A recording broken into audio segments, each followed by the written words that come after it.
Welcome to the School Garden Podcast with Mary Jo and Anne. No matter where you are in your school garden journey, whether you are an experienced garden teacher, a novice parent helper, or a struggling home educator, we are here to help you and your kiddos in your garden space. Come and dig in with us because school gardens matter. Well, we're glad you're here for another episode of the School Garden Podcast with Mary Jo and Anne. Mary Jo, how was your week? Oh gosh, Anne, we had a really cold week last week. And we're talking for Texas, it went down to 13 Fahrenheit, which is just crazy, -8 or something in centigrade.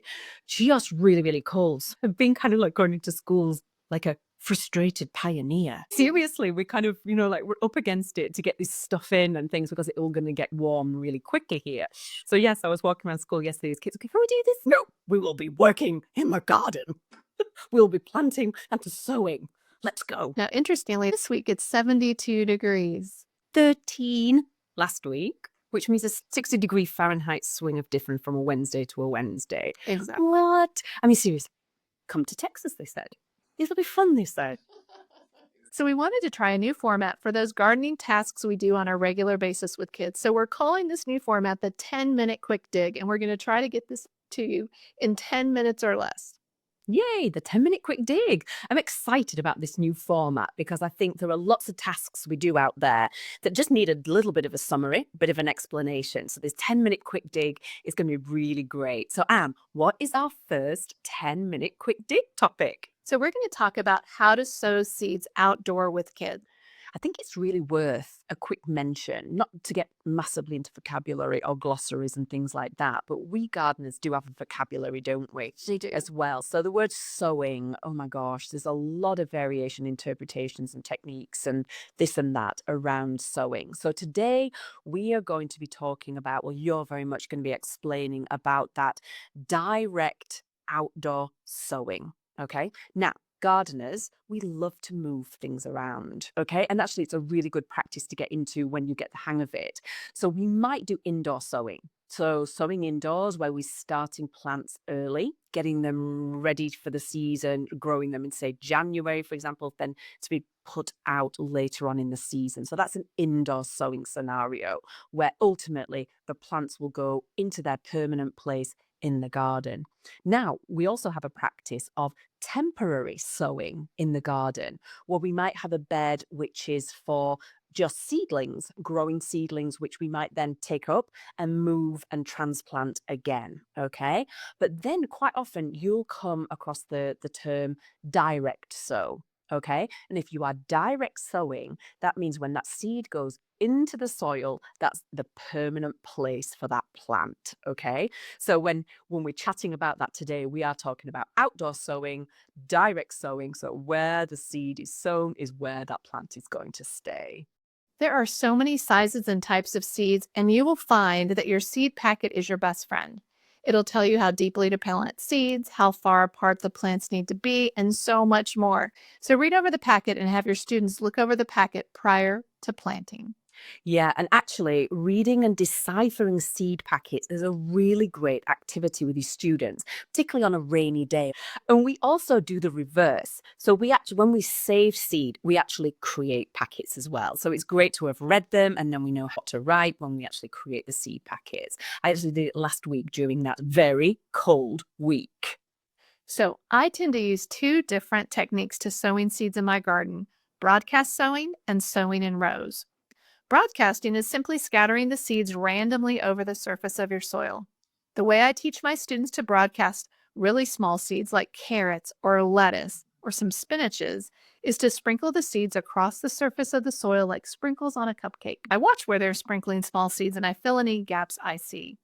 Then we take our fingers and we run them over the surface to lightly cover the seeds and ensure the seeds have good contact with the soil. I tell my children we're tickling the surface. Yeah. And that allows for them to get just a little bit of coverage that those seeds need. Yeah. Now, with larger seeds, we can see like peas, radishes, chard, and beets. I give them fewer seeds and we spread them across the surface of the soil and then use our fingers to push the seeds into the soil to the desired depth. I use their knuckles and fingernails as informal measures of how deep to plant. If the packet says 1 inch deep, They push the seeds past their first knuckle.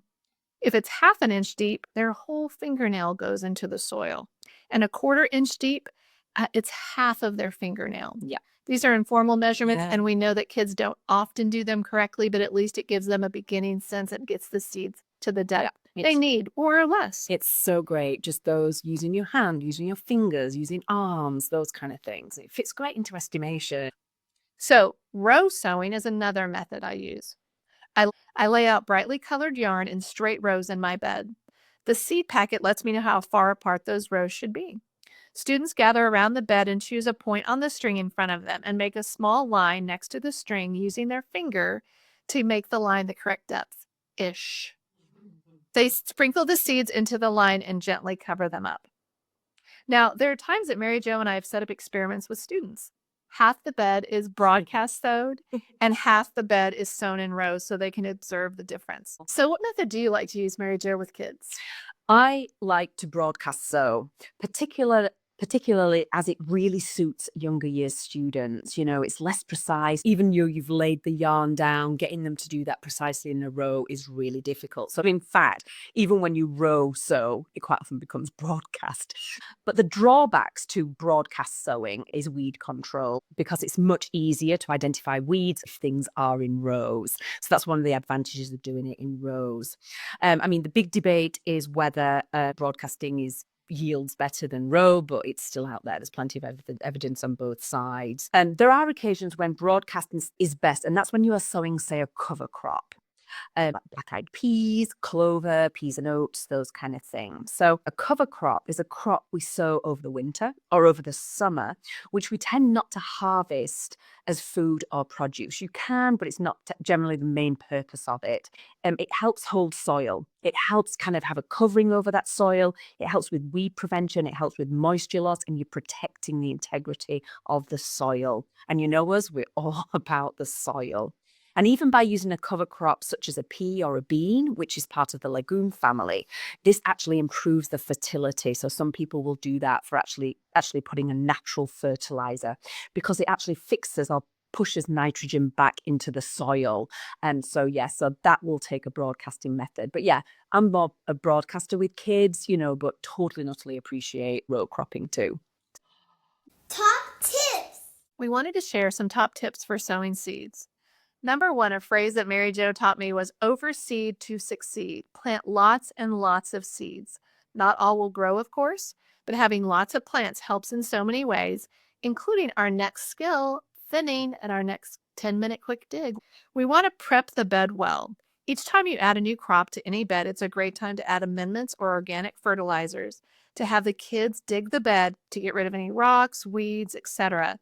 And they love looking for creatures in the soil.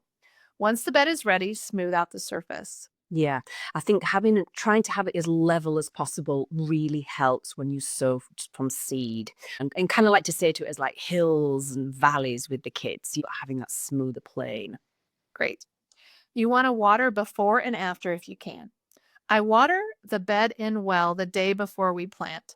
That allows the surface to be moist, to encourage great seed to soil contact, and it helps keep the soil moist. After we plant it, I water the bed again using a watering can or the gentle spray on a spray nozzle. If you use a powerful shot of water, the seeds will be moved, usually all together.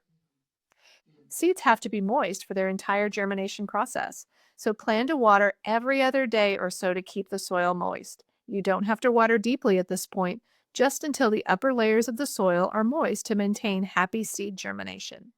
Once you begin to see lots of sprouts popping up, then you can back off watering a bit. If you do have that weather where it's going to rain or something like that, you get so much better germination after a natural rain than you do anything from water from a mains. We don't know what we call that, do we, in America? Down From the tap. Yes, from the hose. So so if you can time it when you've got some weather coming in, really helps. Okay, and if I had a top tip, I'm actually a fan of soaking seeds before we plant. And that's particularly good for those bigger seeds, peas, beans, squash, and even corn. And those seeds come with a tougher, thicker outer seed coat.